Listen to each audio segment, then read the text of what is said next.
What happens when a nun discovers a secret that could kill her, and the only person who can save her is a man who lives like a beast deep in the mountains? October 1892. The Appalachian wilderness stretched dark and endless under a moonless sky. Sister Catherine Morgan ran through the forest, her black habit torn and mud-stained, her breath coming in ragged gasps that tore at her throat. In her arms, clutched against her chest like a child, was a leather-bound ledger. The book that would either save her life or end it. Behind her, the sound of horses crashed through the underbrush. Men's voices called out, rough and cruel in the night. "Find her! Don't let that woman escape!" Sheriff Clayton Wade's voice cut through the darkness like a blade. "Father Dominic wants her dead. No witnesses. You understand?" Catherine's foot caught on a root. She stumbled, tried to catch herself, but momentum carried her forward. The ground disappeared beneath her feet. She was falling, tumbling down a rocky slope, branches whipping at her face and hands. The ledger flew from her grasp. She heard it land somewhere in the darkness below, heard herself cry out as her head struck stone. Then nothing but silence and the smell of wet earth. Dawn broke cold and gray over the mountains. Elijah Stone moved through the forest with the silent efficiency of a man who had lived alone for 7 years. At 36, he was more mountain than man. 6'3", shoulders broad as a bear, hands calloused and scarred from years of trapping and hunting. His hair hung long past his shoulders, tied back with leather cord. His beard was thick and unkempt, more wilderness than civilization. A scar ran from his left temple down to his jaw, a souvenir from Gettysburg that he rarely thought about anymore. He was checking his rabbit snares near the creek when he heard it, a sound so faint he almost missed it. A moan, low and pained. Eli froze. His hand went instinctively to the knife at his belt. In these mountains, injured animals were dangerous. A wounded bear or mountain lion would attack anything that came near. But something about the sound made him pause. It was too human. He approached carefully, following the sound to a thicket of mountain laurel. There, half buried in leaves and mud, lay a woman. Her black habit was torn nearly to shreds. Blood matted her dark hair. Her face was pale as death, lips cracked and bleeding. But she was breathing. Eli knelt beside her. His massive hands, so used to skinning animals and setting traps, moved with surprising gentleness as he checked her injuries. The head wound looked worse than it was, a gash above her left eyebrow that had bled profusely but wasn't deep. Her breathing was steady, no broken bones that he could feel. His eyes caught something in the leaves nearby, a leather book, its cover embossed with gold lettering. He picked it up, flipped it open. Pages of numbers, dates, names, money changing hands. This was a ledger of some kind, meticulously kept. He looked down at the woman, then back toward the town of Blackwood Ridge, visible in the valley below. Smoke rose from the church steeple, the place he hadn't visited in 7 years, the place he'd left behind when civilization had proven itself more savage than any wilderness. "Damn fool," he muttered to himself. "What's a nun doing running through the forest alone?" But even as he said it, he knew. The blood on her habit wasn't all from the fall. Someone had been chasing her, hunting her. Eli Stone had spent 7 years avoiding other people's problems. 7 years telling himself that he was done with the violence and betrayal of the world beyond these mountains. 7 years living by one simple rule: survive and let everyone else figure out their own lives. But as he looked down at this woman, unconscious and vulnerable, he felt something he hadn't felt in a long time. The weight of a choice, the burden of being able to help someone and choosing not to. He thought of William, his friend from the war, the man he'd left behind on that battlefield because he'd been too afraid to go back. The man who died alone while Eli ran. "Not again," he said quietly. He lifted the woman as easily as if she were a child. She weighed nothing in his arms. He tucked the ledger into his belt, adjusted her weight against his chest, and began the climb back to his cabin. It would take an hour, moving carefully through terrain that most men couldn't navigate even without carrying someone. But Eli knew these mountains like he knew his own heartbeat. Every rock, every tree, every hidden path. As he walked, the woman stirred against him. Her eyes fluttered open, unfocused and wild with fear.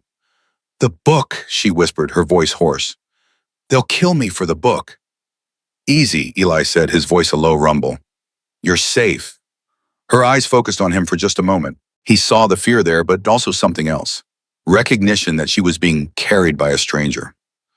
A man who looked more beast than human, with his wild hair and scarred face.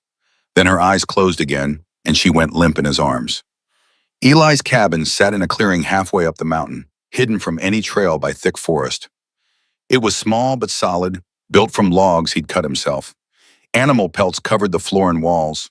A stone fireplace dominated one wall.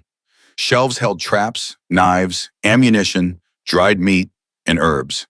It smelled of wood smoke and leather and the wild. He laid the woman on his bed, the only bed in the single-room cabin. It was covered with deer hide and bear fur, surprisingly soft and warm. He built up the fire until the room filled with heat and light. Then he set about treating her injuries. He'd learned field medicine during the war, the hard way, watching men die from wounds that should have been survivable. He cleaned the gash on her head with water boiled over the fire, applied a poultice of yarrow and golden seal that he kept for his own injuries. He checked her ribs, her arms, her legs. Nothing broken, just bruises and scrapes and that head wound. As he worked, he studied her face. She was young, maybe 28 or 30, not beautiful in the way of the women in town with their powders and perfumes, but striking. High cheekbones, a strong jaw, lips that even cracked and bleeding had a determined set to them. This was not a woman who quit easily. Her eyelids fluttered. She was waking up. Meanwhile, in Blackwood Ridge, Sheriff Clayton Wade stood in Father Dominic Blackwell's private office. The room reeked of cigar smoke and expensive brandy. Father Dominic sat behind his massive oak desk, his round face red and sweating despite the cool October morning. His pudgy fingers drummed nervously on the desk surface. "You're certain she's dead?" Father Dominic asked. His voice was honey-sweet, the kind of voice that had convinced hundreds of parishioners to part with their money over the years. But now it trembled slightly. Wade nodded. "Fell down the ravine by Morrison Creek. Nobody survives a fall like that. And even if she did, she'd be dead from exposure by now. It's been a whole night." Father Dominic's eyes narrowed. "Did you find the body?"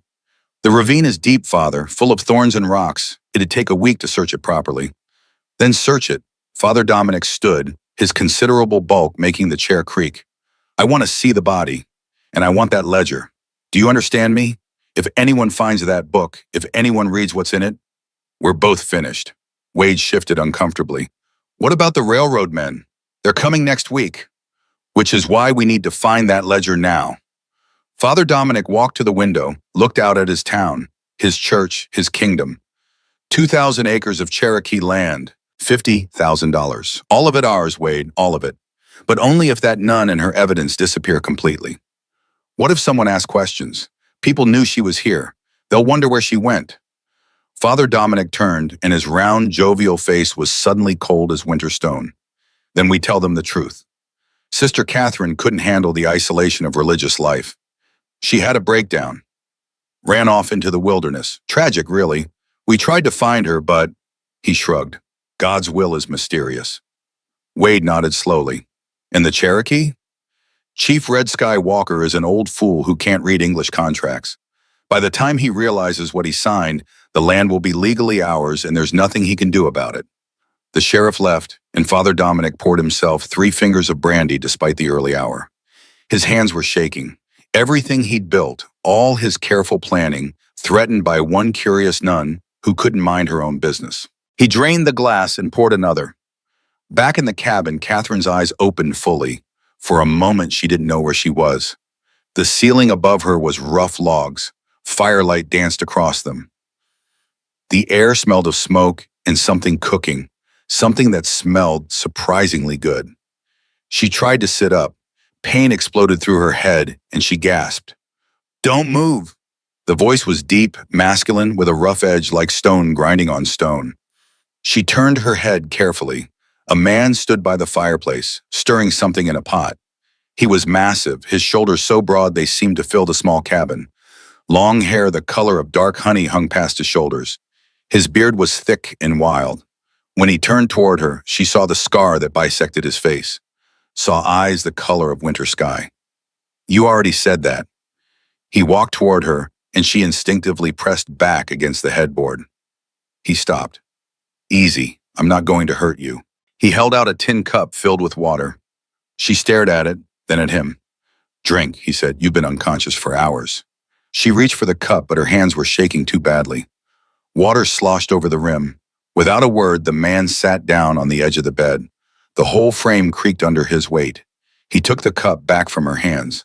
"I can do it myself," she protested. "You're spilling it all over my furs."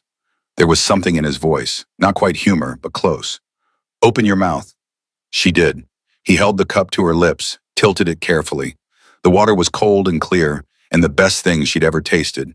She drank greedily until the cup was empty. "More?" She nodded. He refilled it from a bucket, held it for her again. This time she drank more, slowly. "Thank you," she said when she finished.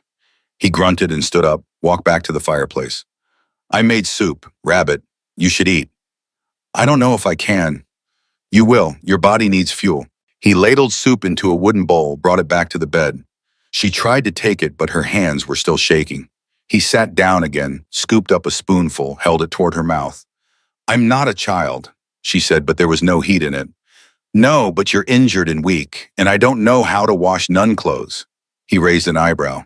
"So either you let me feed you, or you wear those rags until you're strong enough to clean them yourself." Despite everything, despite her fear and pain and confusion, Catherine felt the corner of her mouth twitch, almost a smile. "That's your concern? Laundry?" "I live alone. I have many concerns. Laundry is one of them." She opened her mouth and let him feed her. The soup was good, better than good. Herbs she couldn't identify gave it a complex, earthy flavor. The meat was tender. For several minutes they sat in silence, him spooning soup into her mouth with the patience of someone feeding a small animal, her trying not to think about how strange this all was. "Who are you?" she asked finally. "The man who just saved your life." "That's not a name." "Elijah Stone. Most people call me Eli." "I'm Catherine, Sister Catherine Morgan." "I know, your habit gave it away." He gestured at her torn black dress. "Though it's more rags than habit now." "Where are we?" "My cabin, about an hour's climb from where I found you." "Found me?" "You fell down a ravine, hit your head. You've been unconscious most of the day." He set the empty bowl aside. "The real question isn't where you are. It's why you were running through the forest alone with a stolen ledger." Her face paled. "How did you—" He pulled the leather book from his belt, held it up. "You were holding this when I found you." "Still are, technically. I just borrowed it while you were sleeping." "You read it?" "Enough." His gray eyes were steady on hers. "Father Dominic's been busy, stealing from the Cherokee, forging documents, skimming from the church charity fund." He paused. "This is the kind of evidence that could put a man in prison for 20 years. Catherine's throat tightened. "Then you know why they're hunting me." "Who's they?" "Sheriff Wade and his men. Father Dominic sent them. I heard him give the order." Her voice dropped to a whisper. "He told them to make sure I didn't survive." Eli was quiet for a long moment, his scarred face unreadable. Then he stood, walked to the window, looked out at the darkening forest. "You can't go back to town," he said. "I know. They think you're dead. That fall was long enough to kill someone. If you're smart, you'll stay dead." "My father," Catherine said, her voice breaking. "He's in Blackwood Ridge. He's a blacksmith. Father Dominic has been threatening him, forcing him into debt. If I don't go back, if Father Dominic thinks I'm dead, he might hurt my father worse." Eli turned to face her. "Your father is already in danger whether you're alive or dead. Going back won't change that. It'll just get you killed too." "Then what am I supposed to do? Hide in the mountains forever?" "No." Eli walked back to her, and for the first time she saw something in his eyes besides cold efficiency. A flicker of something human. Something that might have been anger on her behalf. "You're supposed to fight back, but smart, not by running back to town and getting yourself killed." "How?" "I don't know yet." He looked down at the ledger in his hand. "But this book is proof, evidence of fraud and theft. If we can get it to the right people, people Dominic doesn't control, maybe we can stop him." Who would believe a nun and a mountain hermit against a priest and a sheriff? Eli smiled then, and it changed his entire face. Made him look younger, less like a beast and more like a man who'd once known how to laugh. "Nobody, which is why we're not going to them. They're going to come to us." Catherine stared at him. "I don't understand." "You will." He pulled a stool over to the bedside, sat down so they were eye level. "But first you need to tell me everything. Every detail, from the beginning." Why were you in Father Dominic's office? What made you look at his books? So she told him. It poured out of her, all the fear and anger and confusion of the past 3 days. She told him how she'd been assigned to clean Father Dominic's private study, how she'd seen the ledger left open on his desk, how she'd recognized Chief Red Skywalker's name and had been curious. The Cherokee chief was well known in the region, a man of honor who'd fought to keep his people's remaining lands safe. She told Eli how she'd read the entries, how she'd realized that Father Dominic had forged documents to sell Cherokee land to the Pacific Western Railroad Company, how he'd pocketed the money meant for charity, money donated by poor families who could barely afford to eat. I couldn't just do nothing, she said. I couldn't know about it and stay silent. So you took the book. I was going to bring it to the marshal in Silverton, the federal marshal. I thought he could stop it. But Dominic caught you. She nodded. I was leaving through the back of the church. He saw me. The ledger was in my hands. He knew immediately what I'd done. She closed her eyes, remembering. He called for Sheriff Wade, told him to take care of it quietly. I ran into the forest. I didn't know where else to go. I just knew I couldn't let them catch me with the book. Eli stood, paced to the fireplace. His shadow loomed huge against the wall. Father Dominic is expecting the railroad representatives next week? Yes. October 25th. They're coming to finalize the sale and transfer the money. 6 days from now. Yes, he turned to face her. Then we have 6 days to stop him. 6 days to expose what he's done before that deal goes through and the Cherokee lose everything. But how? We're one woman and one man against a priest who controls the whole town. I know someone who can help. Eli's expression was grim. Chief Red Skywalker. If he knows what's been done to him, if he has proof, he can stop the sale. He can demand federal intervention. But getting to him means traveling through territory where Father Dominic's men are searching for me. Yes. So we'd be risking both our lives. Eli looked at her for a long moment. Then he walked to the shelf, pulled down a small hunting knife in a leather sheath. He brought it back to her, held it out. This is yours now. Keep it with you. Always, even when you sleep. Catherine took the knife with trembling hands. It was light, well-balanced, the blade sharp enough to catch the firelight. I've never used a knife as a weapon. You will if you need to. Eli's large hand closed over hers, steadying it. His palm was rough with calluses, warm, solid. But I won't let it come to that, I promise. She looked up at him, at this man who looked like something from a nightmare, wild and scarred and massive. But his eyes were steady, honest. When he made a promise, she believed he would keep it. Why are you helping me? She whispered. You don't know me. This isn't your fight. Eli was quiet for so long, she thought he wouldn't answer. Then he pulled his hand back, stood, walked to the window again. During the war, he said quietly, I had a friend, William. He was younger than me, 19. We fought together at Gettysburg. He touched the scar on his face absently. When the artillery came, I ran. I was so afraid of dying that I just ran. William called after me, called my name, told me he was hit, that he couldn't move, but I kept running. The cabin was silent except for the crackle of the fire. I went back 3 hours later when the shelling stopped. I told myself I would find him, that maybe he was still alive. Eli's voice was flat, emotionless. He was dead, had been for hours. He died alone because I was too afraid to go back for him. Catherine felt tears prick her eyes. That wasn't your fault. You were terrified. It was war. I know. He turned to face her. Everyone told me that. The chaplain, the other men, they all said it wasn't my fault, that I couldn't have saved him anyway. And maybe they're right, but I've had to live with it every day for 7 years. Every single day I see his face, I hear him calling my name. He walked back to her bedside.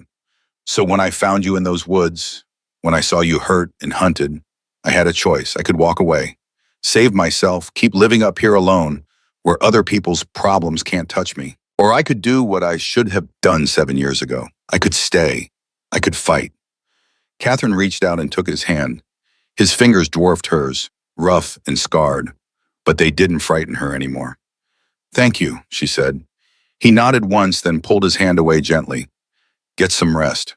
Tomorrow we'll start teaching you how to survive in these mountains. If we're going to travel to the Cherokee lands, you need to know how to move without leaving a trail, how to identify threats, how to defend yourself. Will you teach me to shoot?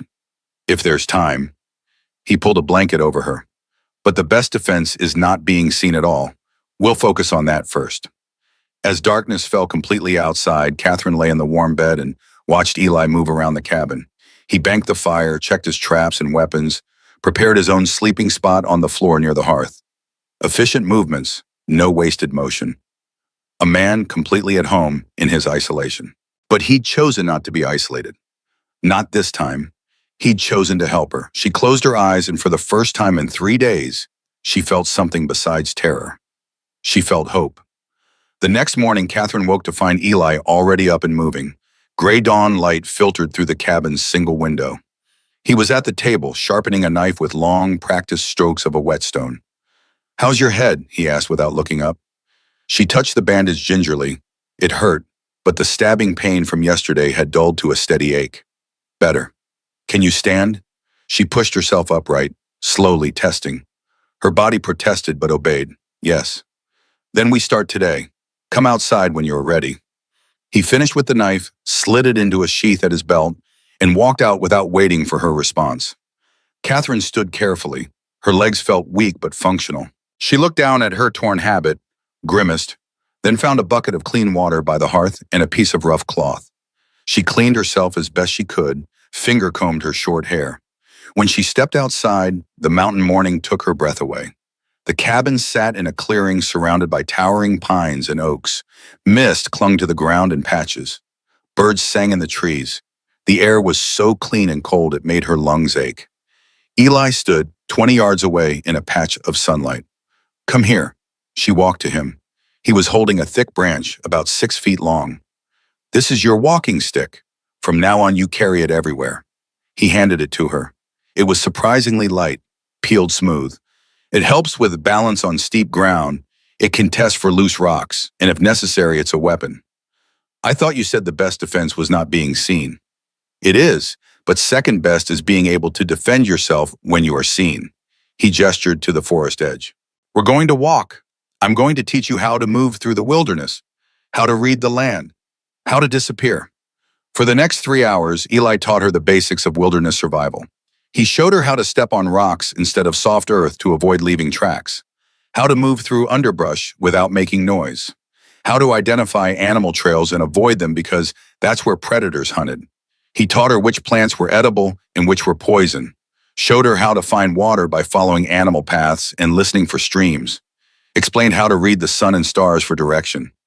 Catherine absorbed it all desperately. This wasn't the world of books and prayers she'd known in the convent. This was raw survival, life and death made simple. "You're learning what," Eli said as they paused by a creek for water. "Most people from town can't walk 2 miles in these mountains without getting lost. I need to learn fast. My life depends on it." She knelt by the water, cupped her hands, and drank. "If Father Dominic's men find us, I need to be able to run. Or hide." Eli pointed to a hollow beneath an overturned tree. "That's the key. Don't run in a straight line. Move, then hide. Move, then hide. Predators follow motion. If you stop moving, they lose you." "Is that what you did during the war?" He was quiet for a moment. "Yes, that's how I survived." They walked back to the cabin as the sun climbed toward noon. Catherine's legs ached and her head throbbed, but she felt stronger, more capable. As they approached the clearing, Eli suddenly held up his hand. "Stop." Catherine froze. He tilted his head, listening. Then she heard it too. The distant sound of horses, men's voices. Eli's face went hard. "Inside. Now. Don't make a sound." They ran for the cabin. Eli pulled her inside, shut the door quietly. He went to the window, peered through a gap in the shutters. 3 men on horseback were entering the clearing from the east. They wore rough clothes, carried rifles. One of them was pointing toward the cabin. "Sheriff's deputies," Eli said quietly. "They're searching the mountain." Catherine's heart hammered. "Did they track us here?" "No, we left no trail." He pulled his own rifle down from above the door. "They're just doing a sweep, checking every cabin and hunter's camp." It was only a matter of time. The 3 men stopped 50 yards from the cabin. One of them called out, "Anyone home? We're looking for a missing woman." Sister Catherine from St. Mary's. She may be injured or lost. Eli didn't answer. The man called again. Father Dominic is worried about her. There's a reward for anyone who helps find her. $500. Still no answer. The three men looked at each other. Then one dismounted, started walking toward the cabin. Eli checked his rifle. If they try to come inside, I'll have to stop them. No. Catherine grabbed his arm. If you shoot them, more will come. The whole sheriff's department will hunt you. I won't let them take you. They won't. She made a decision. Stay here. Don't show yourself. Before he could stop her, she opened the door and stepped out into the morning sun. The three men froze. The one approaching the cabin raised his rifle halfway before stopping himself. She was clearly unarmed, clearly not a threat. Sister Catherine? The man who'd called out came forward. He was younger than the others, maybe 30, with a weak chin and nervous eyes. Thank God, everyone thought you were dead. As you can see, I'm not. Catherine kept her voice steady. What do you want? Father Dominic sent us to find you. He's worried sick. Says you took something from his office, that you might be confused or ill. I'm not confused. I'm perfectly clear. Then come back with us. Father Dominic just wants to talk to you. Work this all out. No. And the three men exchanged glances. The leader tried to smile. It didn't reach his eyes. Sister, I'm afraid I have to insist. If you don't come willingly, I have orders to bring you back by force. Whose orders? The sheriff's? Or Father Dominic's? The young man's smile faded. Does it matter? Yes. Catherine took a step forward. Because the sheriff takes orders from a priest who's been stealing from the poor and defrauding the Cherokee tribe. I have proof. A ledger showing every illegal transaction. The men shifted uncomfortably. One of them looked ready to bolt. That's crazy talk, the leader said, but there was doubt in his voice now. Sid, ask yourself why Father Dominic wants me back so badly. Why he's offering $500 for my return. That's a fortune, more than any missing nun is worth. She pointed at him, unless that nun has something he desperately needs, something that could destroy him. The three men were quiet. She could see it in their faces. They didn't want to believe her, but they couldn't quite dismiss her words either. Then behind her, the cabin door opened. Eli stepped out, rifle in hand. The three men's horses spooked. The riders fought to control them. Eli didn't point the rifle at anyone, just held it casually across his chest. But his presence changed everything. He was enormous, wild-looking, clearly dangerous. Not the kind of man you wanted to fight. The lady said no, Eli said, his voice carried easily across the clearing. Now get off my land. The leader's hand went to his pistol.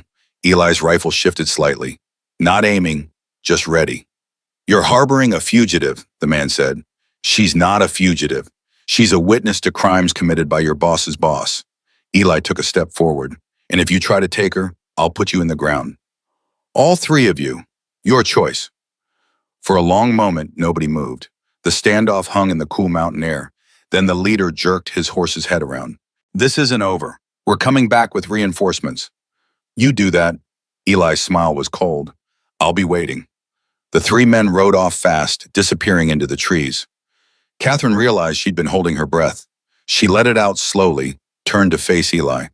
They'll come back, she said. With more men. Maybe with Sheriff Wade himself. I know. Eli lowered his rifle. Which means we can't stay here. We leave tonight. Head for Cherokee territory. He looked at her. You did well out there. Stayed calm. Made them doubt. I just told the truth. That's more powerful than you think. He gestured toward the cabin. Come on. We need to pack supplies and get ready. We have one chance to do this right. If we fail, Father Dominic wins. The Cherokee lose their land. And you and I end up dead in these mountains with nobody knowing why. Catherine followed him inside. As she gathered supplies under his direction, she thought about what she'd seen in those men's faces. Doubt, fear, uncertainty. Maybe Eli was right. Maybe the truth was powerful enough to fight back with. She touched the knife at her belt. Tomorrow they would begin the real journey. Into danger. Into the unknown. But for the first time since she'd fled Father Dominic's church, Catherine Morgan didn't feel like a victim running from death. She felt like a woman preparing for battle. The night fell fast in the mountains. Eli moved through the cabin with the efficiency of a man who'd done this before, packing supplies into 2 leather rucksacks. dried venison, hardtack, a small cook pot, flint and steel, rope, ammunition. Everything they'd need to survive a 3-day journey through wilderness. Catherine watched him work, her own hands busy rolling blankets and securing them with leather straps. How far is it to Cherokee territory? 2 days hard travel if the weather holds. 3 if it doesn't. Eli checked his rifle, then a second smaller one he pulled from beneath the floorboards. We'll move at night for the first leg. Harder to track, harder to see. I've never traveled at night. You'll learn. He held out the smaller rifle. Can you shoot? I've never touched a gun. Then you start now.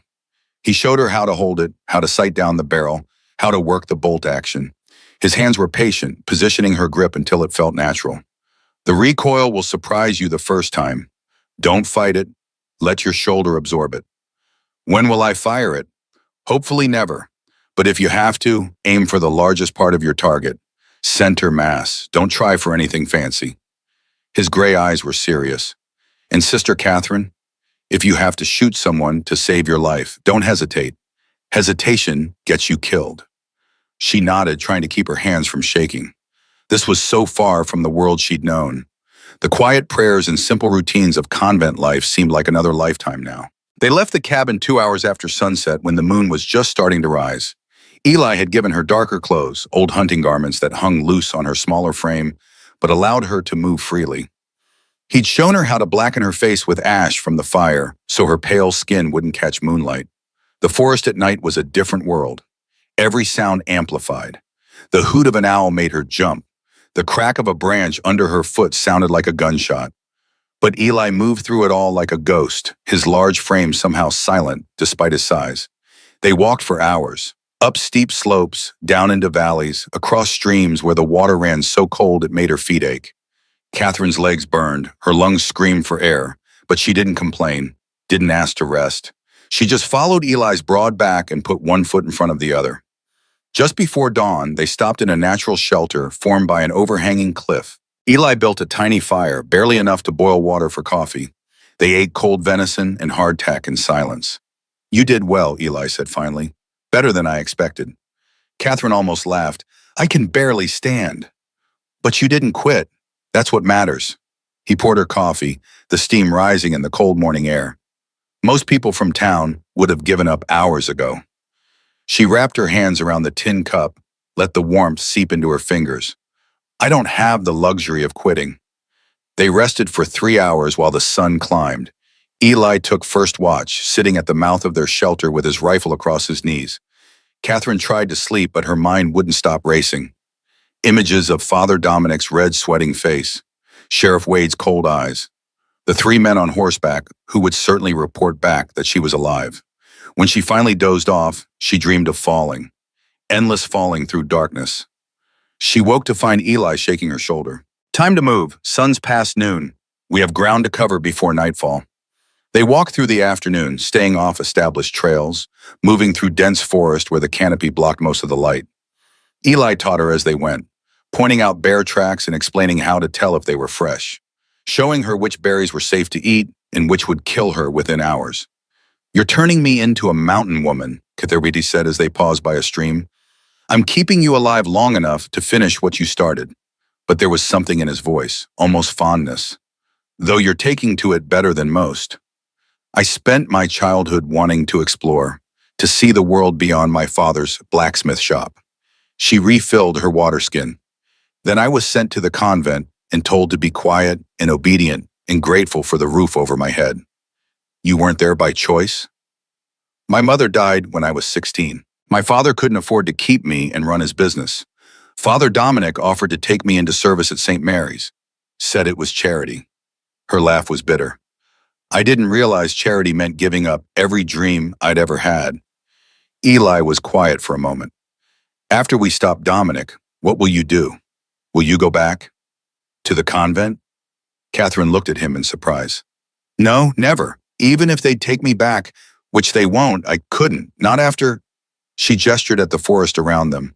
Not after this, after knowing what it feels like to be free. Something passed across Eli's scarred face.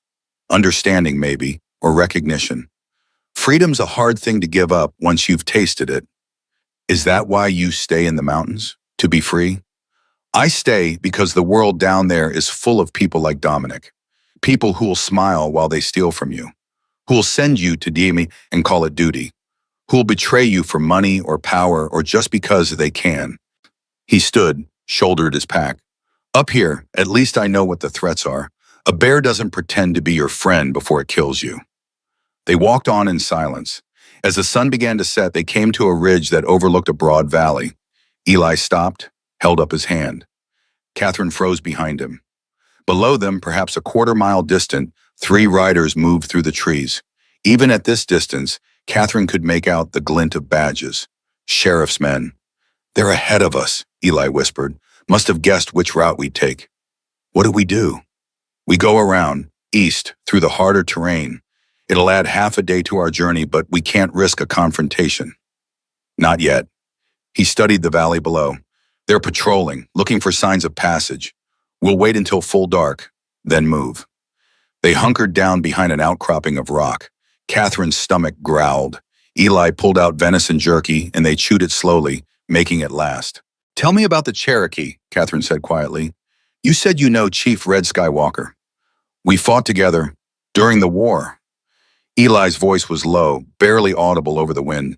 He saved my life at Chattanooga, dragged me out of a burning supply depot when everyone else assumed I was dead. His son was with him. Boy couldn't have been more than 14, but he fought like a grown man. What happened to his son? Took a bullet meant for me 2 days later. Died in my arms. Eli's jaw tightened. Red Skywalker never blamed me. Should have. But he didn't. Said his son died with honor, protecting a brother in arms. You owe him. More than I can ever repay. Which is why when I read that ledger, when I saw what Dominic was doing to him and his people, Eli turned to look at her. Some debts you carry your whole life. This is my chance to lighten that load. Darkness fell completely. The riders below had moved on or made camp. Eli led the way down the ridge, moving east as he'd said, into terrain so rough that Catherine had to use both hands to climb in places. Her muscles screamed. Her fingers bled from gripping sharp rocks. But she didn't complain.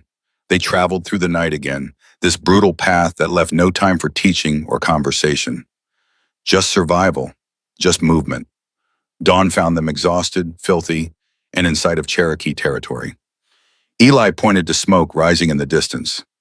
That's their main settlement. Another 2 hours. Will they welcome us? They'll welcome me, you. He shrugged. We'll find out.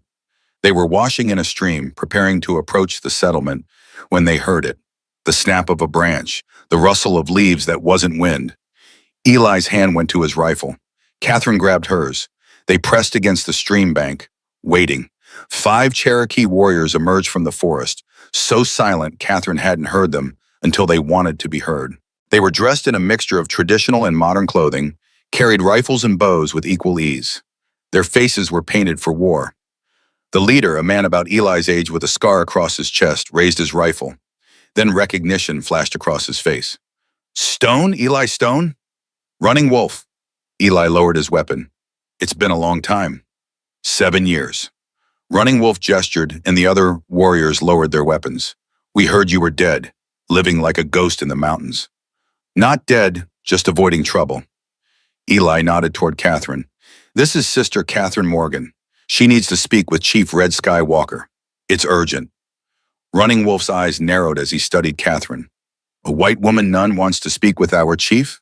This must be interesting. He switched to Cherokee, speaking rapid fire to Eli. Eli responded in kind, his command of the language fluent. Catherine couldn't understand the words, but she caught the tone. Serious. Urgent. Running Wolf's expression darkened. He looked at Catherine with new eyes.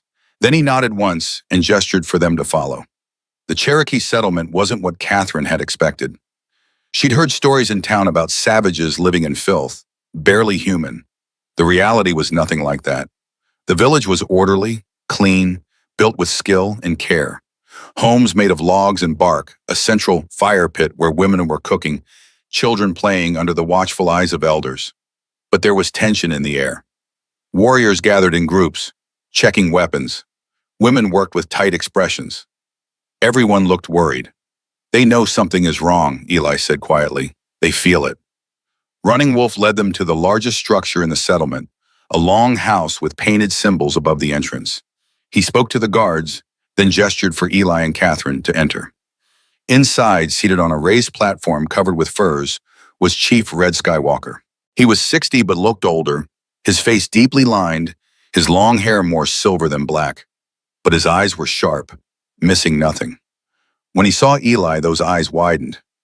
"The wolf who walks like a man," he said in English, his voice surprisingly strong.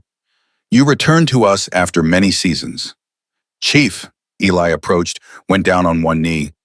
"I come with news, bad news." "Then speak it quickly. Bad news does not improve with waiting." Eli stood, pulled the ledger from his pack, handed it to Catherine. She stepped forward, her hands shaking slightly. "Chief Red Skywalker, my name is Catherine Morgan. I was a servant at St. Mary's Church in Blackwood Ridge. I found this ledger in Father Dominic's private office." She held it out. "It contains proof that he has been stealing from your people." The chief took the book, his weathered hands gentle as he opened it. His eyes scanned the pages.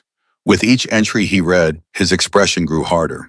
"I cannot read all of these words," he said finally. "The writing of white men is difficult for these old eyes.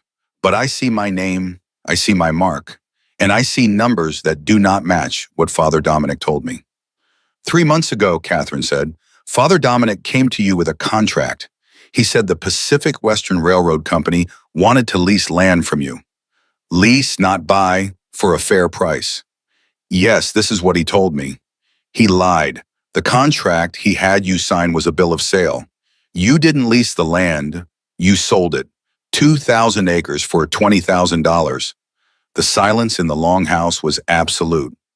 "But Father Dominic told me we would receive $5,000 for the lease," Red Skywalker said slowly. "He kept $15,000 for himself. The railroad company paid $20,000 total. He forged your signature on additional documents and pocketed the difference." Catherine flipped pages, showing him entry after entry. "And the sale goes through next week, October 25th. Once those papers are filed with the Federal Land Office, this becomes legal. Your land will be gone forever." Red Skywalker stood. For an old man, he moved with surprising speed. He walked to the fire pit in the center of the longhouse, stared into the flames. "My father's father lived on that land," he said quietly. "My father hunted there as a boy. I taught my son to track deer in those forests." He turned to face them. "And now a man who speaks of the white god's love has stolen it through lies and false papers." "We can stop him," Eli said, "but we need your help." "How can I help? I am old. My people are few. The white man's law does not protect us." "Federal law does." Catherine stepped forward. "If we can prove Father Dominic committed fraud, if we can show he forged your signature and stole the money, the federal marshal can arrest him, can void the sale." "And how do we prove this?" "I have the ledger, physical evidence. But we need witnesses. We need people who will testify that Father Dominic lied to you about the contract. People who were there when he presented the papers." Red Skywalker was quiet for a long moment. Then he nodded. "I will testify. My council members will testify. We were all there when the papers were signed." He looked at Eli. "But how do we reach this federal marshal? The nearest one is 3 days' ride from here, and Father Dominic has men searching for this woman. If we leave the safety of our lands, they will find us." "The marshal needs to come here," Eli said, "to Cherokee territory, on neutral ground where Dominic's men can't interfere." He pulled a map from his pack, spread it on the ground. "There's a marshal stationed in Silverton, James Cole. I know him, fought with him during the war. If I can reach him, if I can show him the evidence, he'll come. Silverton is 2 days northeast." Red Skywalker studied the map. "Through land where many of Sheriff Wade's men patrol." "I know, but it's the only way." "Then I will send warriors with you." "Protection." "No," Eli shook his head. "A group of armed Cherokee riding through white settlements will cause panic. Will give Dominic an excuse to call in federal troops. I need to do this quietly." "Alone?" "Yes." Catherine stepped forward. "No, not alone. I'm coming with you." Both men turned to look at her. Eli's expression was thunderous. "Absolutely not. It's too dangerous. I'm already in danger. Those men know I'm alive. They're searching for me. At least if I'm with you, I can help. I can be an extra set of eyes, an extra pair of hands. You'll slow me down. I've kept up so far." This is different. This is traveling fast through populated areas. This is avoiding patrols and checkpoints. This is my fight, Catherine interrupted. That ledger only matters because I took it, because I recognize what it meant. I'm not sitting here safe while you risk your life alone. She crossed her arms. Besides, you need me. The marshal will want to hear my testimony. He'll want to know how I found the evidence. You can't give him that. Only I can. Eli looked like he wanted to argue more, but Red Skywalker laughed. It was a deep, genuine sound that filled the longhouse. She has the spirit of a warrior, this one. You cannot cage her any more than you can cage the Windstone. The chief walked to Catherine, studied her face. You left your God's house to do what was right. You risked death to protect people you do not know. This is honor. This is courage. He placed his hand on her shoulder. You may stay among my people if you wish. We will protect you, or you may ride with the wolf. Either way, you have earned our respect. Catherine felt tears threaten, but pushed them back. Thank you, Chief. Red Skywalker nodded, then turned to Eli. When will you leave? Tonight. We'll rest here during the day, leave after dark. With luck, we'll reach Silverton in 2 days. Then rest, eat, gather your strength. The chief gestured to Running Wolf. Prepare food. Bring blankets. These travelers have come far and have farther still to go. They were given a small lodge on the edge of the settlement. Inside were sleeping mats, blankets, a small fire pit. A Cherokee woman brought them stew in wooden bowls, bread that was still warm, and clean water. Catherine ate like she was starving, which she realized she was. The past 3 days had been jerky and hardtack and exhaustion. This was the first real meal since Eli's rabbit soup in his cabin. When they finished, the woman returned to collect the bowls. She paused, looking at Catherine with curious eyes. You are brave, she said in heavily accented English. Or foolish, maybe both. Catherine smiled tiredly. I think foolish, but it's too late to turn back now. The woman laughed, then left them alone. Eli sat cross-legged by the fire, checking his rifle for the 100th time. Catherine watched him work, his large hands moving with practiced precision. You're angry with me for insisting I come, she said. Yes.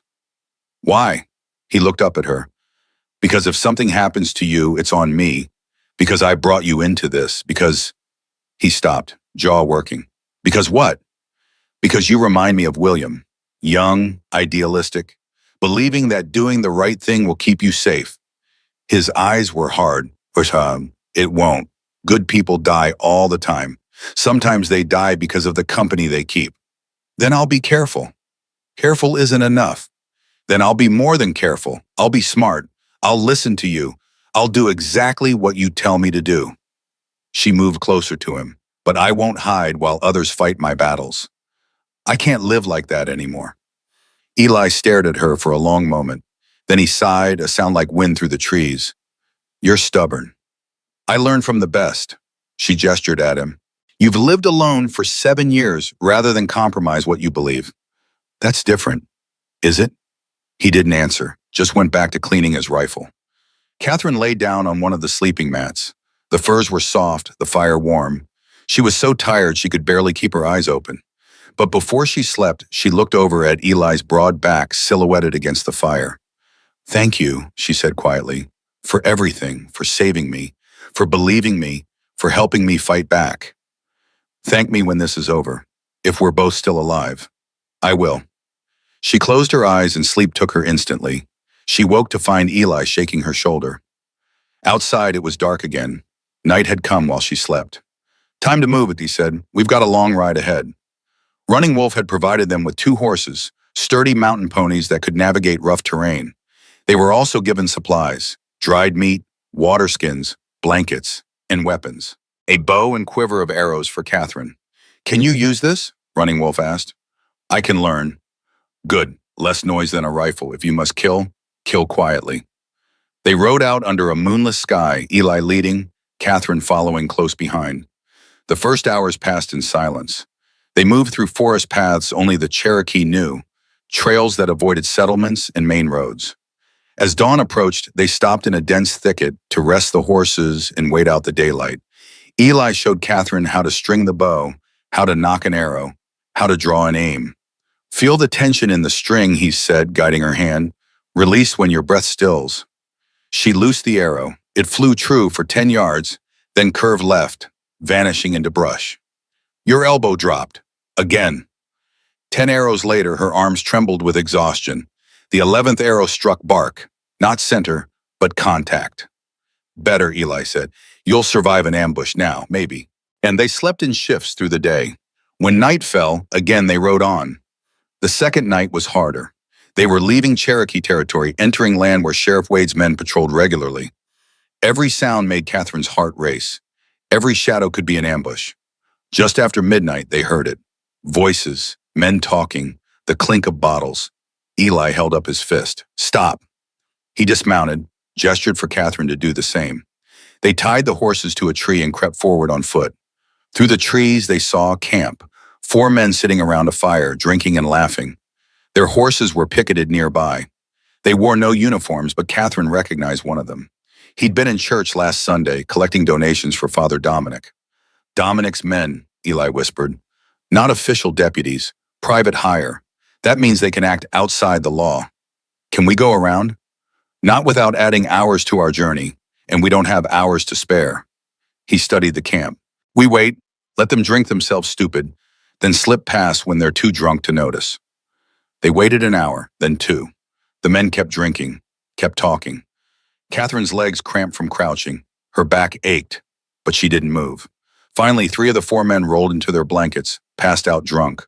The 4th one sat by the fire, supposedly on watch, but his head kept nodding, drooping. Now, Eli breathed. Slow, quiet. They began to move, step by careful step, staying low, using trees for cover. Catherine's heart hammered so loud she was sure the guard would hear it. They were almost past when her foot came down on a dry branch. It snapped. The sound seemed impossibly loud in the night silence. The guard's head jerked up. Who's there? Eli grabbed Catherine, pulled her behind a massive oak. They froze. The guard stood, rifle in hand. I heard something. Who's out there? One of the sleeping men groaned. Probably a deer. Sit down. I'm checking it out. Footsteps. Coming closer. The guard was walking right toward them. Eli's hand went to his knife. His eyes met Catherine's. In them, she saw the question. Could she do it? If it came to killing this man, could she? She didn't know. The guard was 10 feet away. 8, 6. Then from somewhere in the darkness came a sound. A low, rumbling growl. Definitely not human. Definitely dangerous. The guard stopped. What the hell was that? Another growl. Closer. Bear. The guard bolted back to camp. There's a damn bear out here. The other men scrambled awake, grabbing rifles. They fired into the woods, random shots that came nowhere near Eli and Catherine. In the chaos, Eli grabbed her hand and they ran. Silent as ghosts, they reached their horses, mounted, and rode hard into the night. A mile later, they stopped to rest the horses. Catherine was shaking. There wasn't really a bear, she said. No. You made that sound. Yes. How? Eli smiled slightly. Spent 7 years in these mountains. You learned to speak their language. He grew serious. That was close. Too close.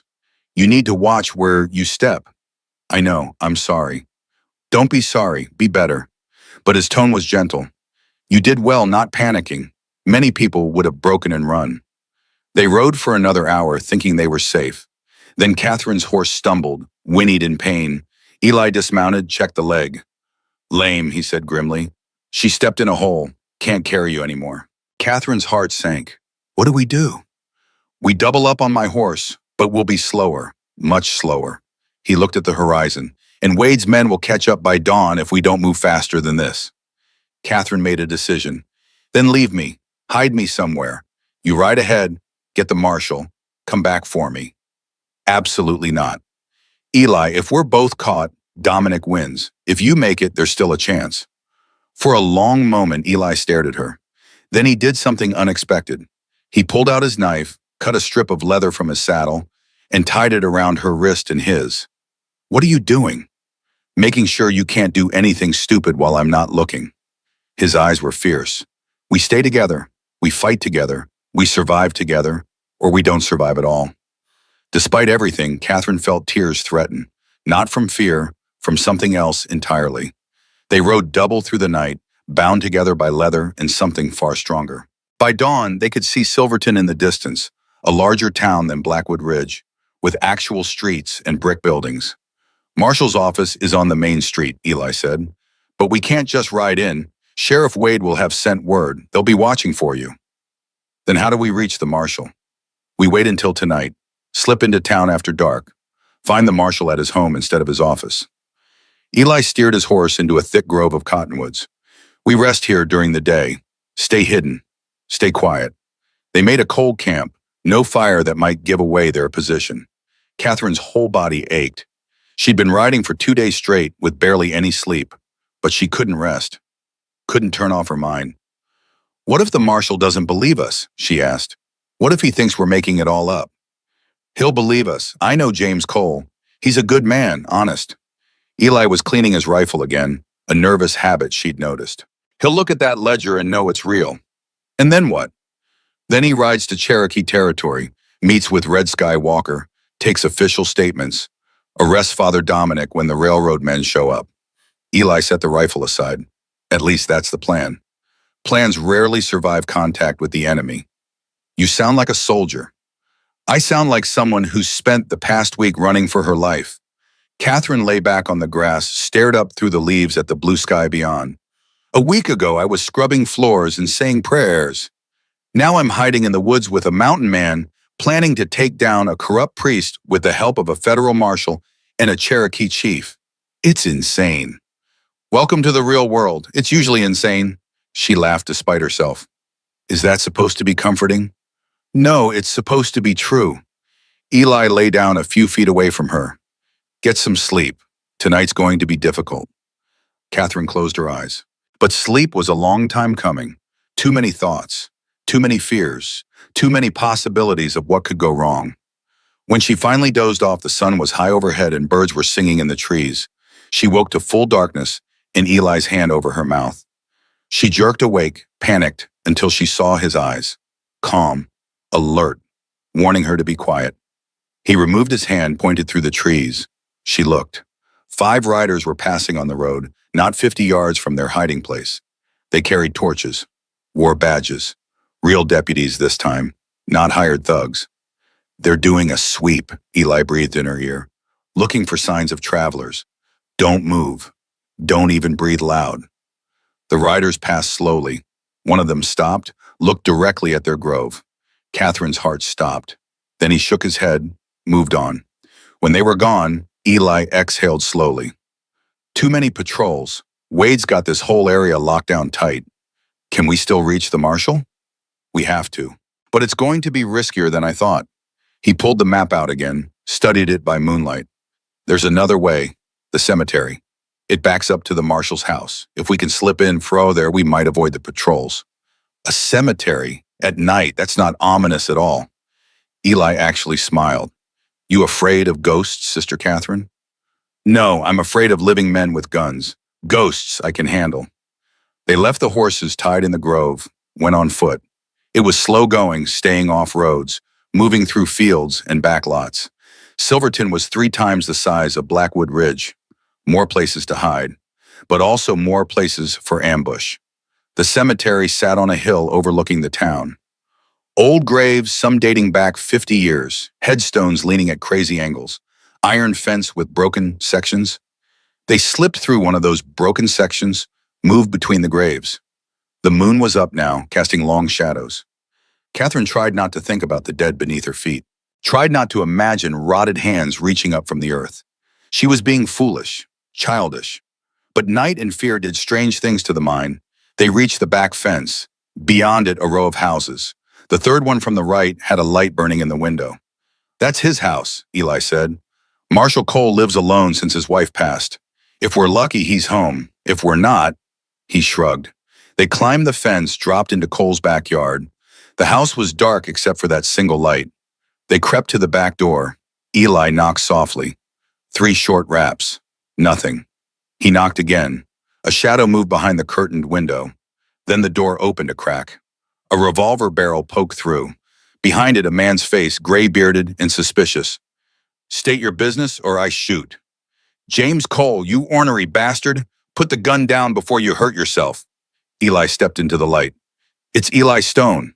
The marshal's eyes widen. Stone? Elijah Stone? I heard you were dead. Everyone keeps saying that.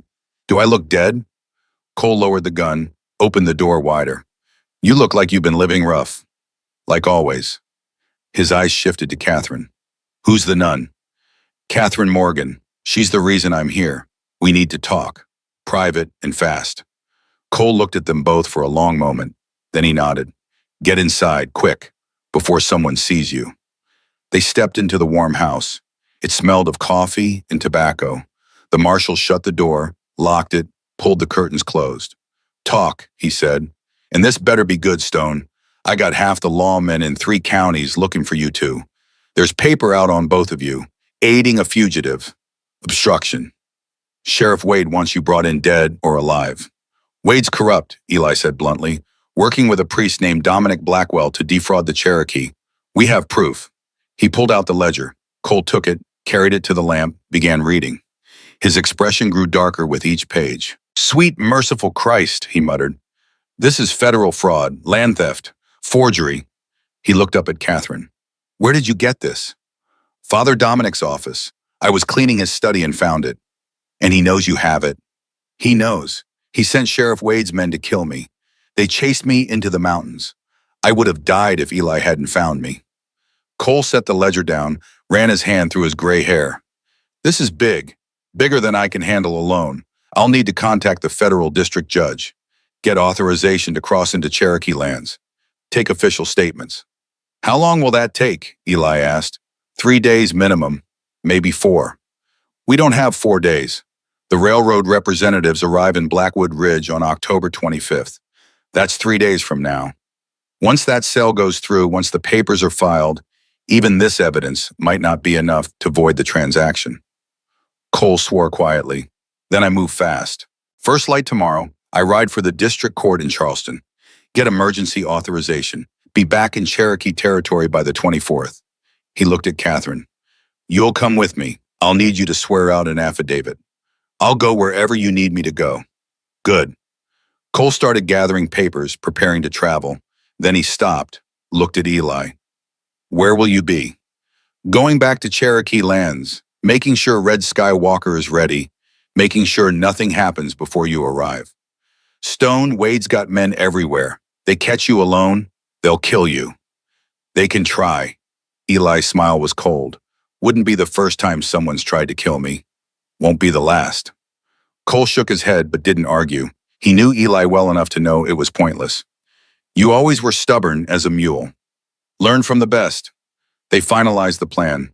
Cole would leave at dawn, take Catherine with him to Charleston under federal protection. Eli would slip out of Silverton tonight, ride back to warn Red Skywalker. They'd all meet in 3 days at Cherokee lands. And then, with federal authority and proof of fraud, they'd take down Father Dominic once and for all. It was a good plan, solid, smart. Catherine should have felt relieved. Instead, as she watched Eli prepare to leave, she felt her chest tighten with fear. Not for herself, for him.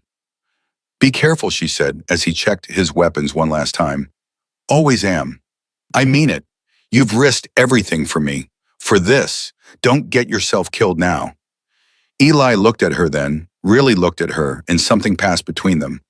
Recognition, connection, a understanding that went deeper than words. You too, he said quietly. Stay close to Cole. Don't trust anyone else. And Catherine? He touched her shoulder, brief and gentle.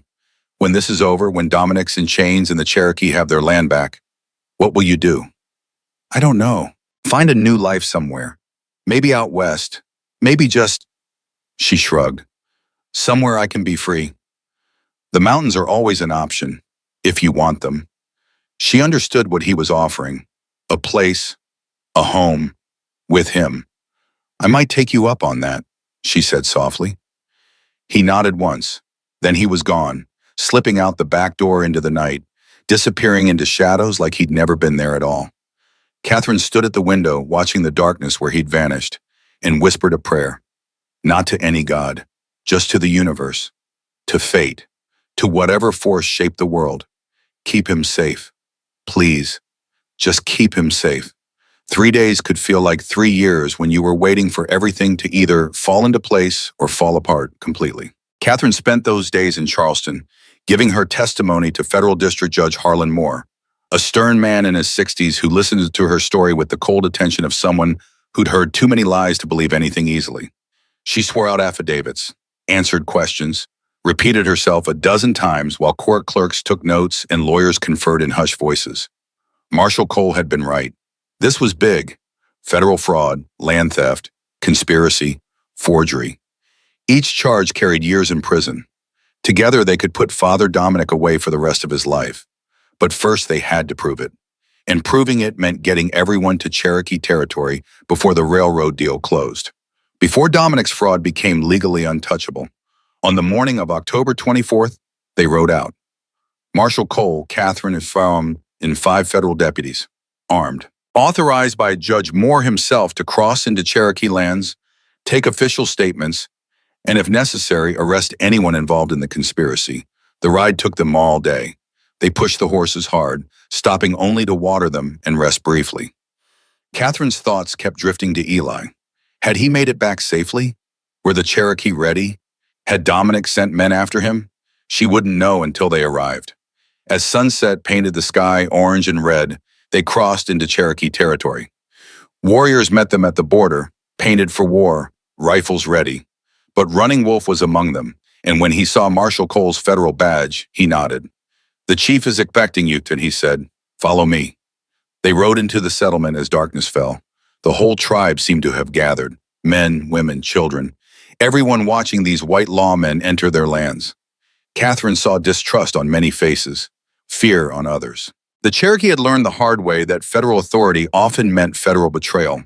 But Chief Red Sky Walker stood in the center of the settlement, tall and dignified despite his age, and beside him stood Eli. Catherine's breath caught. He was alive, whole. When his eyes found hers across the crowd, something in her chest loosened, relief so profound it made her dizzy. Marshall Cole dismounted, approached the chief. "Chief Red Sky Walker, I'm Federal Marshal James Cole. I have authorization from Judge Harlan Moore to take your testimony regarding fraudulent land transactions. May we speak?" "We may speak." The chief gestured to the longhouse. "But first, eat. You have traveled far. In our tradition, we do not discuss war on empty stomachs." Cole looked like he wanted to argue, but Eli caught his eye and shook his head slightly. "Don't insult them. This is their land, their rules." The marshal nodded. "We would be honored to share a meal with you, Chief." They gathered in the longhouse. Food was brought, venison stew, cornbread, wild greens. Catherine sat between Eli and one of the federal deputies, acutely aware of Eli's presence, the warmth radiating from his large frame, the quiet steadiness of him.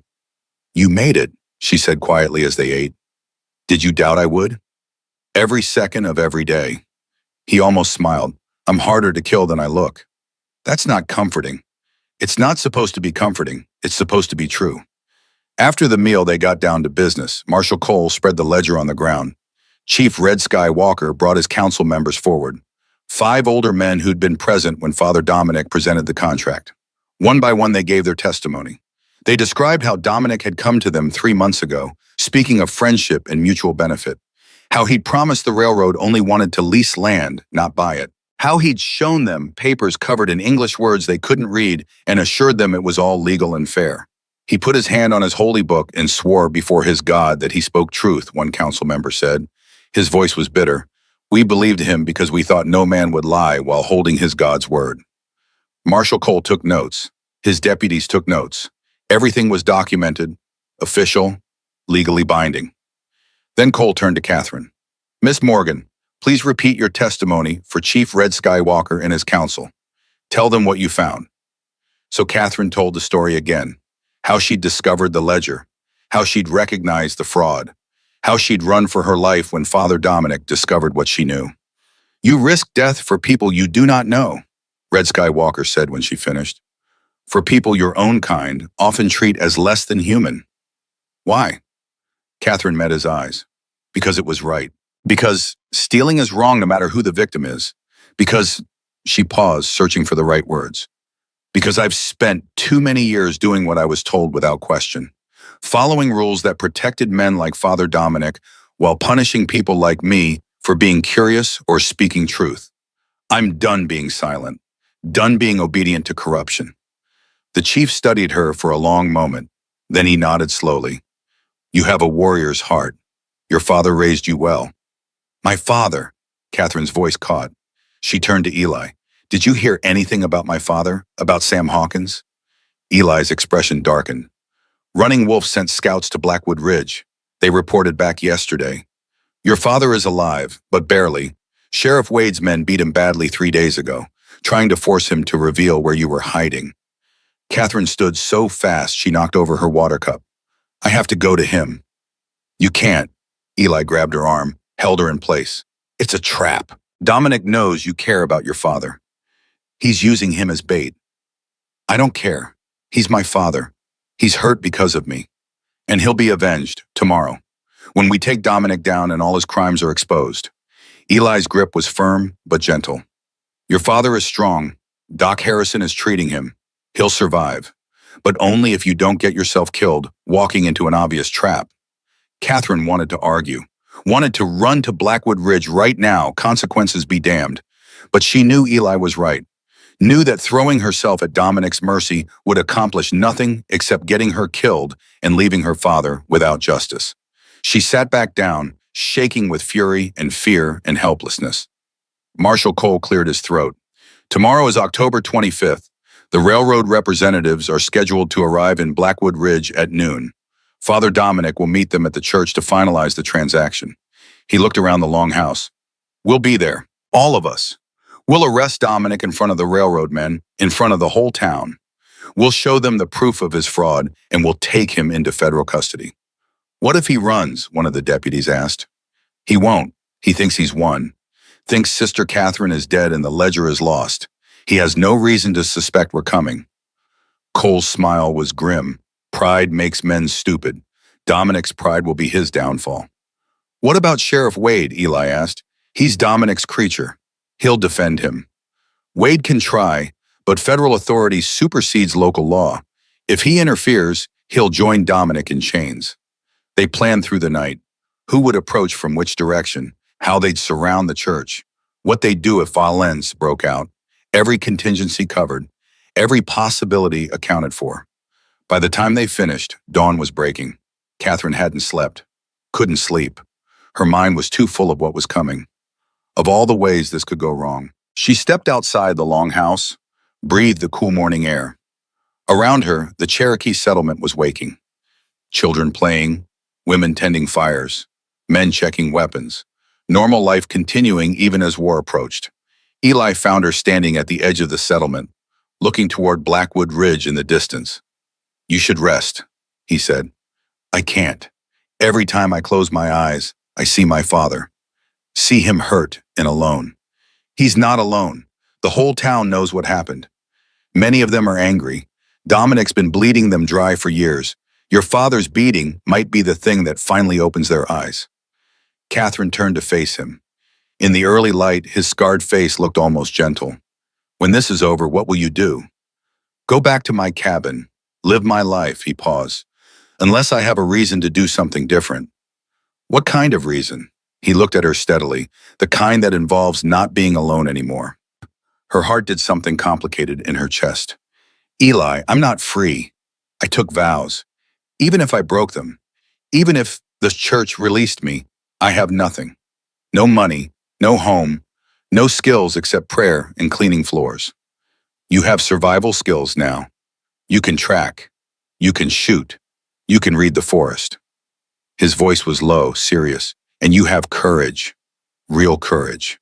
The kind that matters. That's not enough to build a life on. It's more than most people have. He stepped closer. Catherine, I'm not asking you to decide anything now. I'm not asking for promises or commitments. I'm just saying, when this is over, if you want a place to go, if you want to learn what real freedom looks like, my door is open. She wanted to say yes, wanted to throw herself into his arms and never look back. But fear held her frozen. Fear of making another wrong choice. Fear of trading one cage for another. I'll think about it, she said finally. He nodded, didn't push. just stood beside her as the sun climbed higher and the day of reckoning approached. By mid-morning, they were ready to ride. Marshal Cole, his 5 deputies, Catherine, Eli, Chief Red Skywalker, and 10 Cherokee warriors. An impressive force, enough to make even Sheriff Wade think twice about interfering. They rode hard for Blackwood Ridge. The morning was clear and cold, perfect weather for what was coming. As they approached the town, they split into 3 groups. Cole and 2 deputies would approach from the main road, official and visible. Eli and 3 warriors would circle around to the back of the church, cutting off escape routes. Catherine and Chief Red Skywalker, protected by the remaining deputies and warriors, would wait on the edge of town until the confrontation began. "I want to be there," Catherine protested. "I want to see his face when you arrest him." "You will be," Cole assured her, "but only after we've secured the situation. I'm not risking you getting shot in the crossfire." She wanted to argue but knew it was pointless. The marshal was right. She was a witness, not a soldier.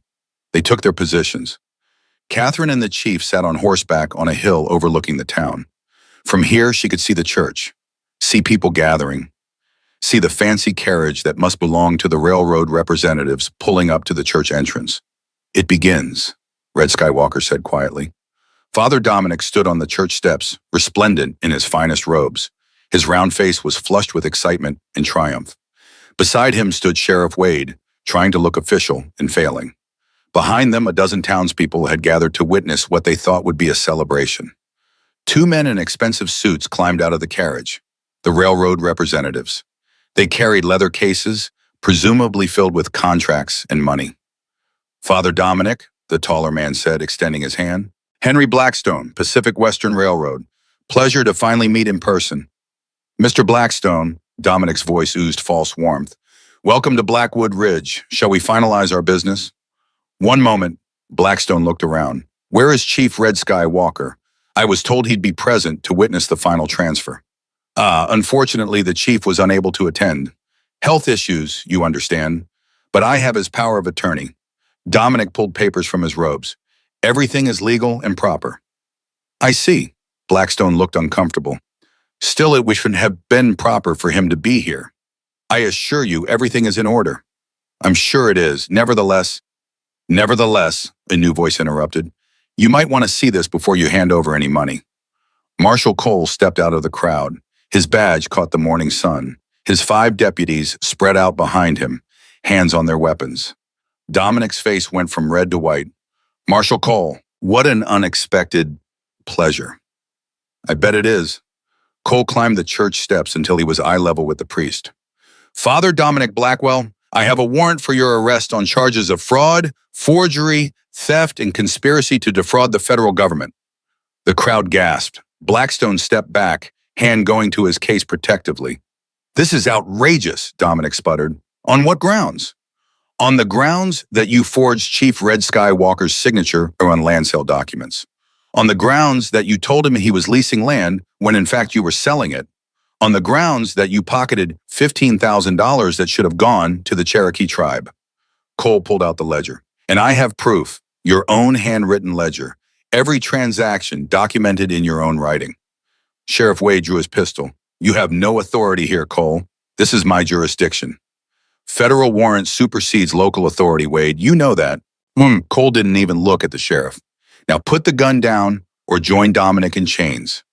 "You can't prove anything," Dominic said, but his voice shook. "That ledger is a forgery. Sister Catherine stole it and altered it to make me look guilty." "Sister Catherine is alive," Cole said, "despite your best efforts to have her killed. She's prepared to testify against you, as is Chief Red Skywalker, as are multiple witnesses who were present when you presented the fraudulent contracts." "Lies, all lies." Dominic looked at the crowd. "Good people of Blackwood Ridge, this is a conspiracy against the church, against God himself. You know me. You've trusted me for years. Would I lie to you?" "Yes," said a voice from the crowd. Everyone turned. Doc Harrison stepped forward. Behind him came Mrs. Martha Jenkins. Behind her, a dozen other townspeople. "You've been bleeding this town dry for years," Harrison said, "charging exorbitant fees for services, skimming from the charity fund, forcing people into debt, and then taking their property when they couldn't pay." "I have proof of that too," Cole said. "It's all in the ledger. Every crooked deal, every stolen dollar. Dominic's face twisted with rage. You sanctimonious fools, you think you're so righteous. But I built this church, I built this town. Without me, you'd all be nothing. Without you, Harrison said quietly, we might actually be free. Sheriff Wade still had his gun drawn. His hand was shaking. He looked at Dominic, then at Cole, then at the crowd of angry townspeople. Put the gun down, Wade, Cole said. It's over. Do it, Dominic hissed at the sheriff. Shoot him. Shoot them all if you have to. I'll protect you. I have friends in high places. Wade's gun wavered. For a moment, Catherine thought he might actually do it. Might start shooting and turn this into a massacre. Then a new voice spoke. Deep, calm, absolutely certain. No, you won't. Eli stepped out from behind the church, his rifle leveled at Wade. 3 Cherokee warriors flanked him, arrows nocked and drawn. More warriors appeared from other hiding spots. The church was surrounded. Drop the gun, Eli said, or I drop you. Wade looked into Eli's gray eyes and saw death looking back. His gun clattered to the wooden steps. Smart choice, Eli said. Marshal Cole moved fast. He had manacles on Dominic before the priest could react, iron cuffs clicking shut around pudgy wrists. Father Dominic Blackwell, you are under arrest. You have the right to remain silent. Anything you say can and will be used against you in a court of law. This is persecution, Dominic shrieked. Religious persecution. You'll all burn in hell for this. Maybe, Cole said, but you'll burn in a federal prison first. He dragged Dominic down the steps. The crowd parted, silent. Many were crying, some from relief, some from shock. All of them witnessing the fall of a man they'd feared and trusted in equal measure. Blackstone, the railroad representative, stood frozen. Marshal, what does this mean for our transaction? It means there is no transaction. Chief Red Sky Walker rode into the square, Catherine beside him. The chief sat tall and proud on his horse, every inch the leader of his people. The land was never legally sold. The documents were forged. The money was stolen. Whatever deal you thought you had, it's void. But we've already invested. Take it up with Father Dominic. Sue him for fraud. I don't care. Red Skywalker's voice was hard. But that land belongs to my people. It has always belonged to my people. And it will continue to belong to my people. If you try to take it by force, we will fight. And this time, the federal government will be on our side. Blackstone looked at Marshal Cole. Cole nodded. He's right. This is a federal case now. The land sale is void. If your company has grievances, file them with the court. Blackstone deflated, all the arrogance and confidence gone. He turned to his companion. Pack it up. We're leaving. They climbed back into their carriage and drove away without another word. The crowd in the square seemed to exhale collectively. Years of tension, years of fear, released all at once. Catherine dismounted and pushed through the crowd. She had one destination, one person she needed to see. She found him sitting outside Doc Harrison's office. Sam Hawkins, her father. His face was bruised purple and yellow, one eye swollen shut. His hands were bandaged, but he was alive. And when he saw her, tears streamed down his beaten face. Kathy, he whispered. My girl, I thought I'd lost you. She ran to him, fell to her knees, wrapped her arms around him as gently as she could. I'm here, Papa. I'm safe. And it's over. Father Dominic is arrested. Sheriff Wade, too. It's over. Sam sobbed against her shoulder. They said you were dead. I wanted to believe you weren't, but they said you'd fallen, that nobody could survive. I did fall, but someone found me. Someone saved me. She looked back at Eli, who stood at a distance, giving them privacy. Someone reminded me that I was worth saving.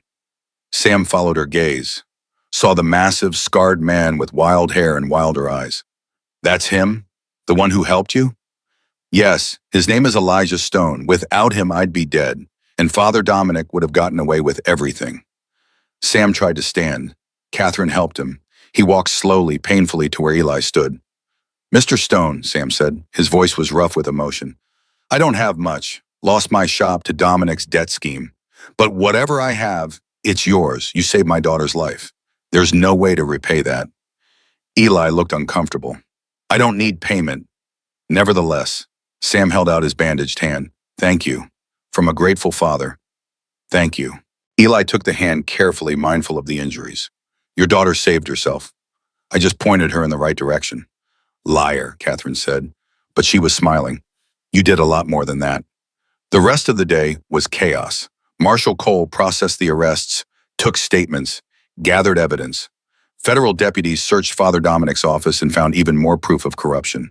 Fake deeds, forged letters, years of systematic theft documented in meticulous detail. Sheriff Wade, faced with overwhelming evidence and his own cowardice, broke quickly.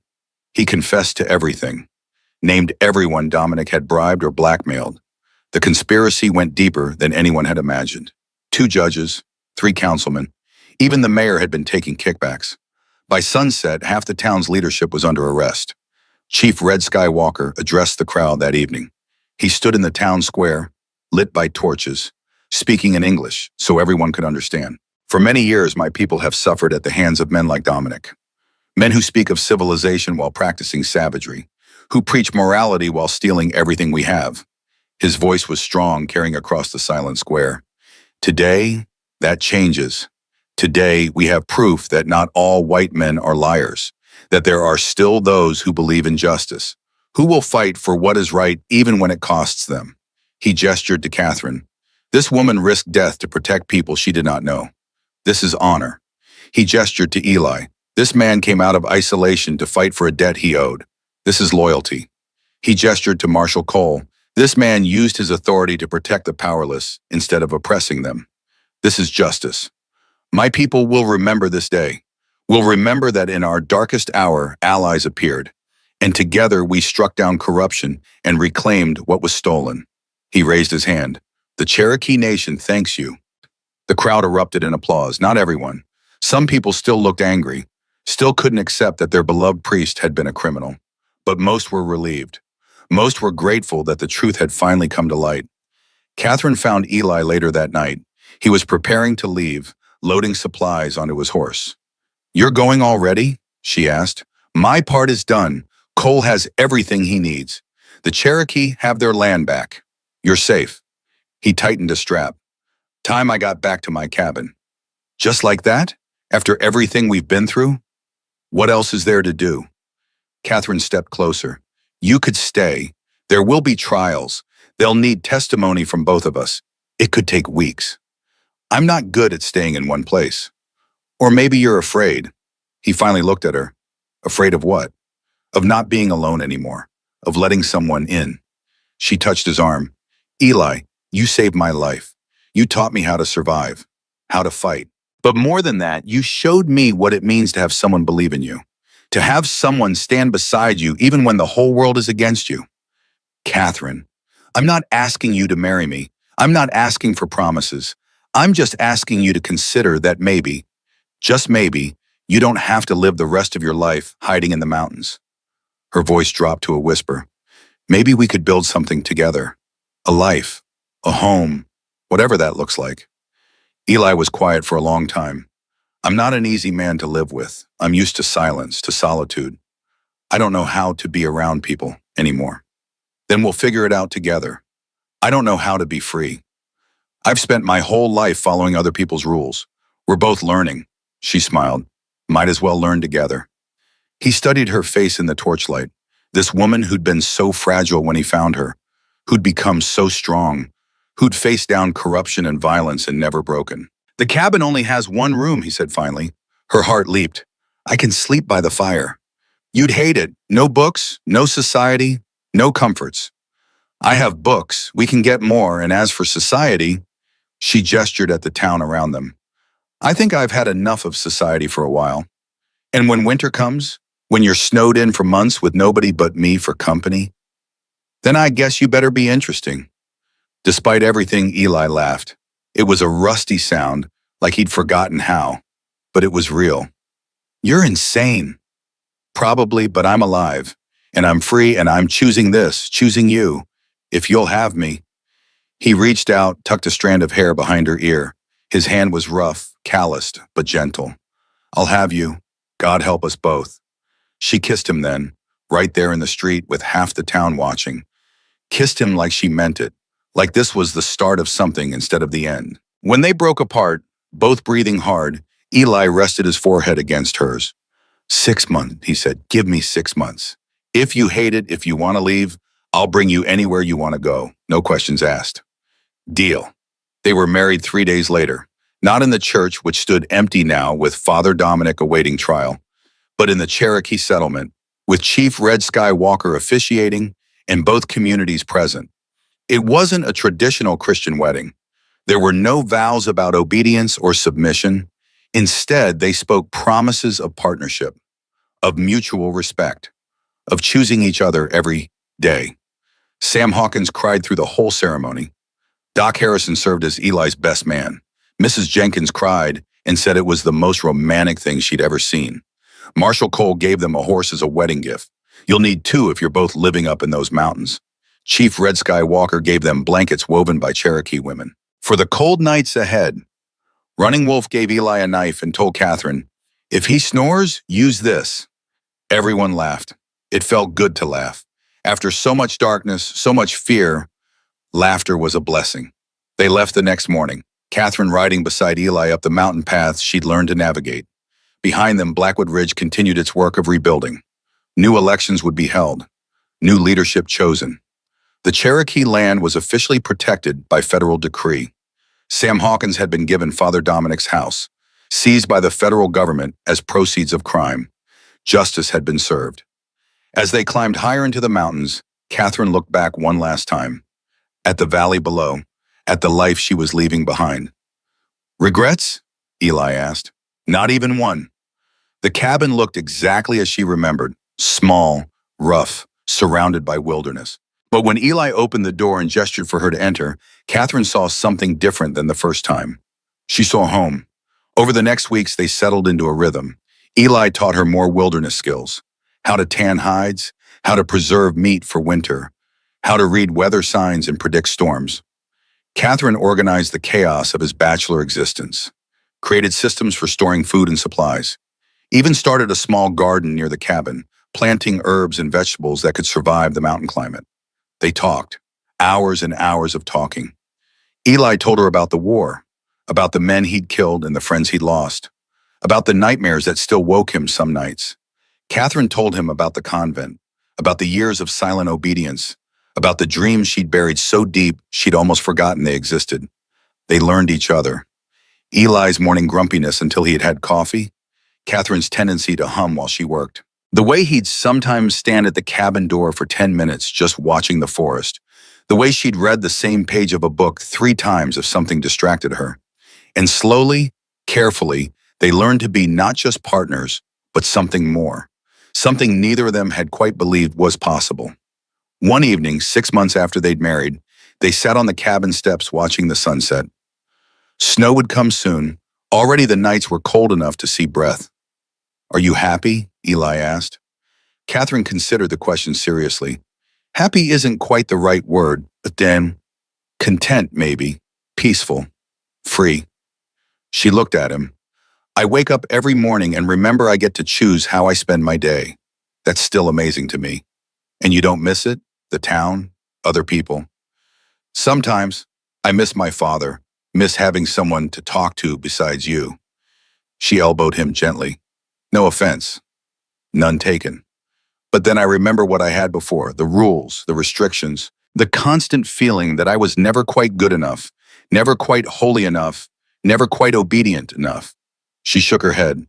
"I'll take lonely freedom over comfortable chains any day." Eli was quiet for a while.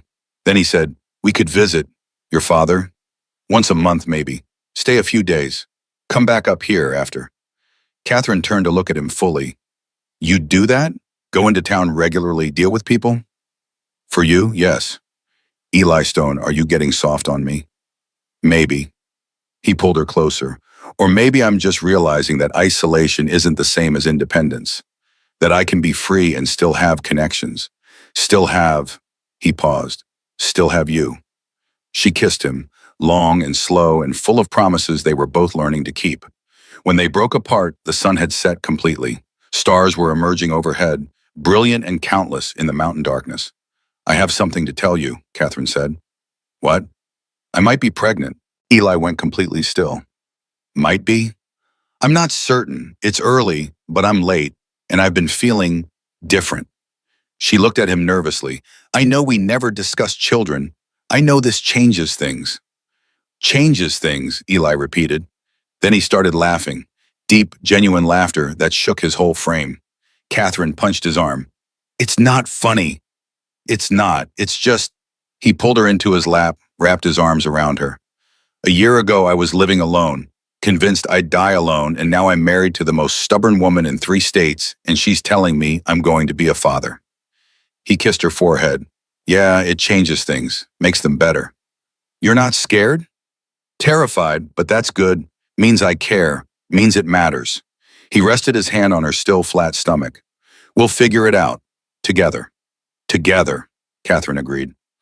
8 months later, in the early summer of 1893, Catherine gave birth to a daughter. The labor was long and difficult, but Cherokee women came to help, bringing herbs and knowledge. Sam Hawkins rode up the mountain to meet his granddaughter. Even Marshall Cole made the journey, bringing gifts. They named her Sarah after Eli's mother. Sarah Grace Stone.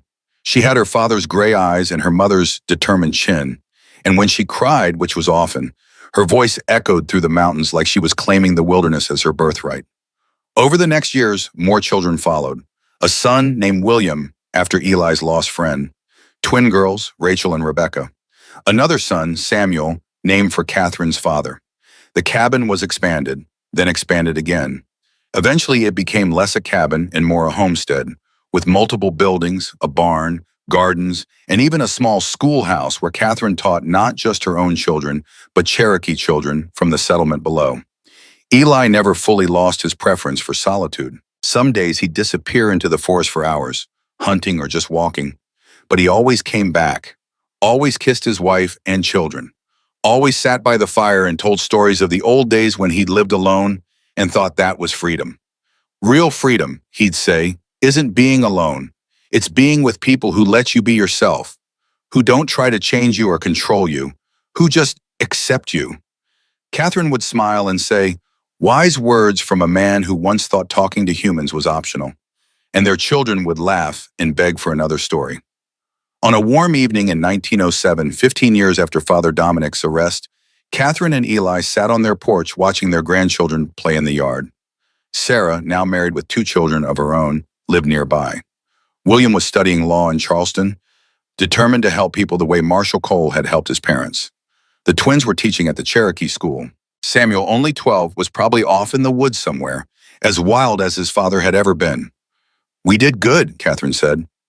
We did, Eli agreed. I never thought this would be my life. Wife, mother, teacher, living in the mountains like some kind of pioneer woman. Any regrets? Catherine thought about the question, about the girl she'd been, trapped in the convent, believing she had no choices, no future beyond service and obedience. She thought about the night she'd run through the forest, terrified and alone, clutching a ledger that proved corruption but could easily have gotten her killed. She thought about the moment Eli had found her, the moment she'd decided to fight instead of hide, the moment everything had changed. No regrets, she said finally. Not one. Eli took her hand. His hair was gray now, his beard more silver than brown. The scar on his face had faded but never disappeared. He looked older, weathered, but content in a way that young Eli never could have imagined. Good, he said, because I'm not letting you go back. She laughed. Where would I go? Exactly. As darkness fell and the grandchildren were called inside, as the mountains settled into its evening quiet, Catherine Morgan Stone looked at the life she'd built. Not the life anyone had planned for her, not the life she'd been told she should want, but hers, completely and utterly hers. And that, she thought, was worth every risk she'd taken, every fear she'd faced, every moment of doubt and danger and desperate hope.